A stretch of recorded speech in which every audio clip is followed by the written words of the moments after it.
Mercredi, nous ouvrons ce journal avec le Conseil des ministres qui s'est tenu ce jour donc au Palais de la République. Et la lecture du communiqué, c'est tout de suite avec Sarah Louia Senghor. Bonsoir Sarah. Bonsoir Adama, bonsoir à tous.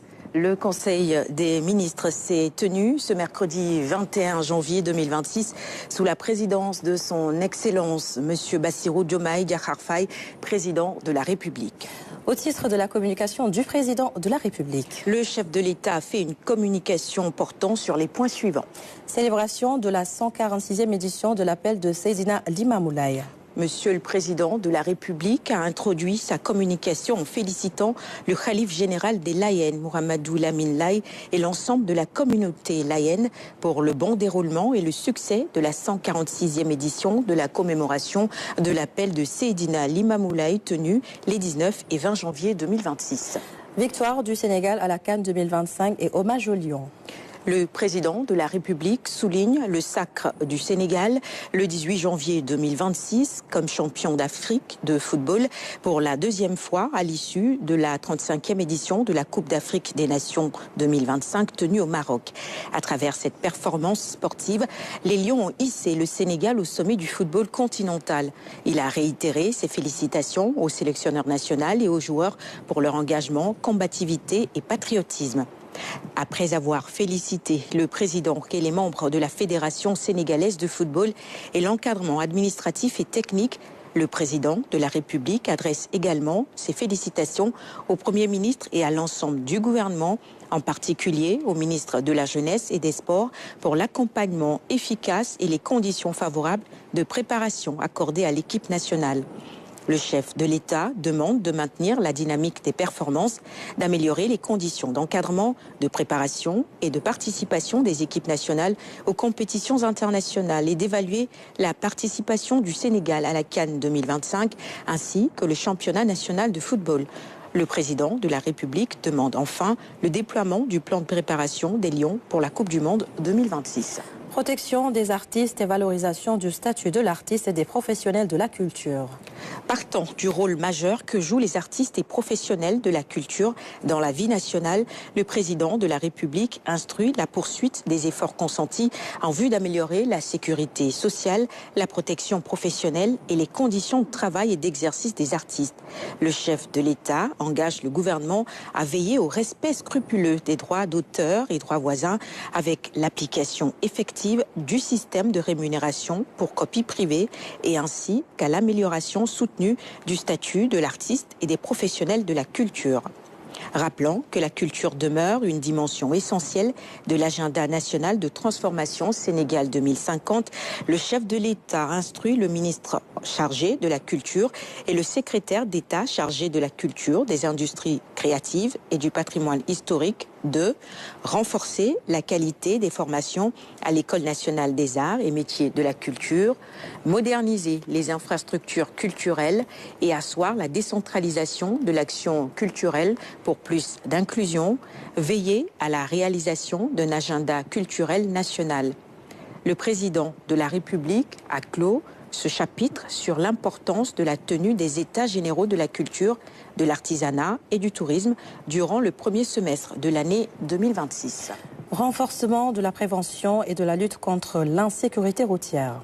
Le président de la République indique que la modernisation des plans de circulation, le renouvellement des parcs des véhicules de transport et la sécurité routière doivent rester des priorités du gouvernement.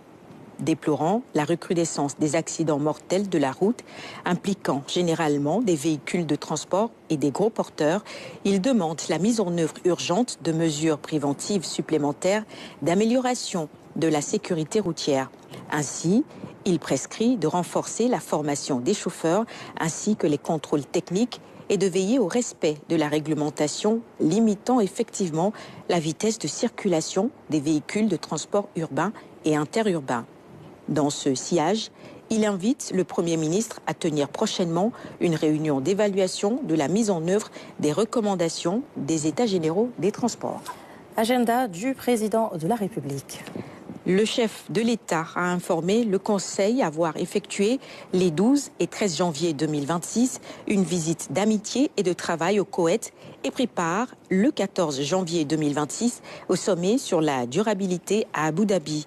Il est également revenu sur sa participation le 17 janvier 2026 à la cérémonie d'investiture du président de la République de Guinée, son Excellence M. Mamadi Doumbouya, avant d'annoncer qu'il présidera le 22 janvier 2026 la rentrée solennelle des cours et tribunaux et le 26 janvier 2026 la cérémonie d'ouverture de la réunion préparatoire de haut niveau de la Conférence des Nations Unies sur l'eau. Au titre de la communication du Premier ministre. Monsieur le Premier ministre a axé sa communication sur les points suivants. Victoire des Lions à la CAN. Le Premier ministre a adressé des félicitations à la suite de la victoire des Lions de la Teranga au président de la Fédération sénégalaise de football, à ses collaborateurs, à l'entraîneur et à tout le staff de l'équipe nationale et réservé une mention spéciale au ministre de la Jeunesse et des Sports. Tirant les enseignements de cette compétition, le Premier ministre a fait revenir les leçons de patriotisme, de cohésion sociale, de méthode, rigueur et constance dans le travail, de résilience et de persévérance face aux épreuves. Plan spécial d'investissement et de financement 2026-2028. Le Premier ministre a présenté le plan spécial d'investissement et de financement 2026-2028 destiné à transformer durablement le tissu productif national.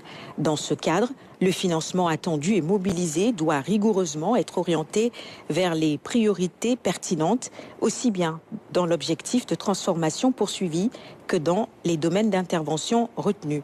Cet investissement doit renforcer les poumons économiques ainsi que le capital humain et favoriser une inclusion plus large dans la dynamique de croissance à travers la création d'opportunités d'emploi, l'amélioration des conditions de vie et le renforcement de la cohésion sociale et de la sécurité.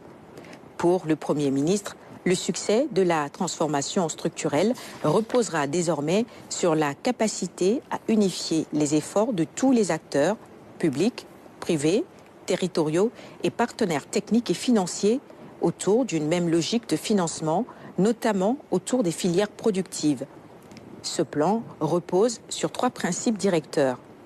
L'impératif d'une approche cohérente, sélective et stratégique des projets à financer, une mobilisation massive du secteur privé comme locomotive de la transformation pour renforcer l'ancrage productif, un engagement public de redevabilité. Le Premier ministre a souligné que les projets cibles atteindront d'ici 2028 un stade différencié de maturation, certains devenant pleinement opérationnels comme le port sec de Tambacounda, le grand transfert d'eau, les agropoles sud et centre, le réseau gazier du Sénégal, ainsi que les ports de Ndayane et de Sandou. Le Premier ministre indique également que d'autres investissements structurants seront lancés ou poursuivront leur mise en œuvre, tels que le programme énergie ou la connectivité numérique, la relance d'entreprises nationales névralgiques comme la Sonacos, Air Sénégal, AIBD et la SN La Poste. Et ces investissements seront complétés par des infrastructures sociales. Pour le Premier ministre, cette orientation marque une refondation profonde de la gouvernance de l'investissement public visant à immuniser les projets catalytiques essentiels au développement et à la transformation économique du pays contre les risques inhérents aux financements extérieurs comme la lourdeur des procédures et les suspensions ou annulations liées aux chocs exogènes.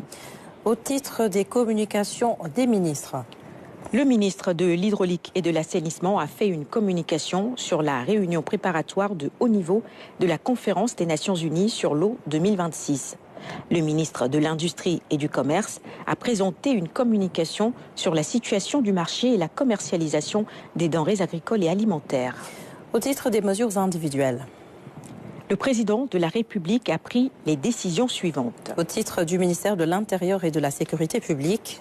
Madame Fatou Mokhtar Fall, administrateur civil, matricule de solde numéro 681-543E, précédemment conseiller technique de département au ministère de l'Intérieur et de la Sécurité publique, est nommée directeur du partenariat et des organisations non gouvernementales à la Direction générale de l'administration territoriale au ministère de l'Intérieur et de la Sécurité publique en remplacement de M. Amadou Bey-Ndiaye, appelé à d'autres fonctions. Au titre du ministère de l'Économie, du Plan et de la Coopération. M. Papa Baïdi Si, spécialiste en évaluation des projets, matricule de solde numéro 513 621B, est nommé directeur du suivi et de l'évaluation des performances des projets et programmes à la Direction générale de la coopération, des financements extérieurs et du développement du secteur privé et des partenariats au ministère de l'Économie, du Plan et de la Coopération en remplacement de M. Amadou Bao, appelé à d'autres fonctions. M.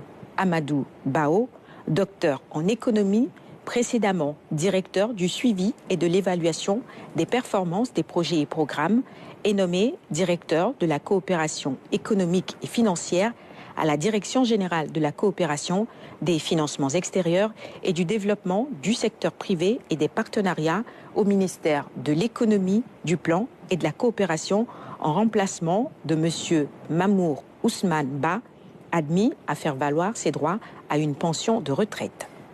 Au titre du ministère de l'Enseignement supérieur, de la Recherche et de l'Innovation. Monsieur Ngouy Faye, professeur d'enseignement secondaire, matricule de solde numéro 714 481 M, est nommé inspecteur technique au ministère de l'Enseignement supérieur, de la Recherche et de l'Innovation, poste vacant. Monsieur Koumba Ndofène Diouf, planificateur, matricule de solde numéro 609 611 I, est nommé inspecteur technique au ministère de l'Enseignement supérieur, de la Recherche et de l'Innovation, poste vacant. Au titre du ministère des Infrastructures. Monsieur Ansou Souba Badji, commissaire aux enquêtes économiques, matricule de solde numéro 653 038 A, est nommé secrétaire général de l'Agence de construction des bâtiments et édifices publics en remplacement de M. Moustapha Kamal Thiam, admis à faire valoir ses droits à une pension de retraite. M. Cheikh Oumar Ndiaye, administrateur civil, matricule de solde numéro 602 642 D, est nommé secrétaire général du laboratoire national de référence dans le domaine du bâtiment et des travaux publics en remplacement de M. Gueladio Abdoulso. Et enfin, au titre du ministère de la Culture, de l'Artisanat et du Tourisme. M. Oumar Ba, urbaniste, est nommé directeur des investissements et des aménagements touristiques au ministère de la Culture, de l'Artisanat et du Tourisme, poste vacant. Merci beaucoup, Sarah Louya Senghor, pour la lecture du communiqué du Conseil des ministres.